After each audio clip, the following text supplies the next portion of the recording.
Welcome. In this video I'm going to show you how you can play music on your Lenovo clock.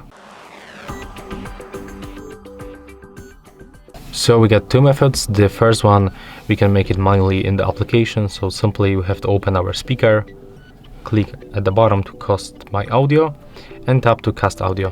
Click to start now. And if it is not working for you, I can recommend you to reboot your phone and also your clock. I have this problem, and when I turn off and then turn on both devices, everything goes fine. So right now you can play any music. Like in my case, I'm gonna make it by this YouTube music.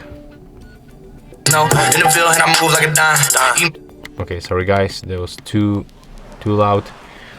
And as you can see, everything is fine. It's playing the music. And if you want to make the second way, you have to set up the voice recognition for this device. And after that, you can say, "Hey Google, play Justin Bieber, Baby." Alright, Baby by Justin Bieber. Here it is on YouTube Music. And also it's playing the music. So as you can see, that's how we can make it. So that's all for this video. If you find it helpful, remember to leave a like, comment and subscribe.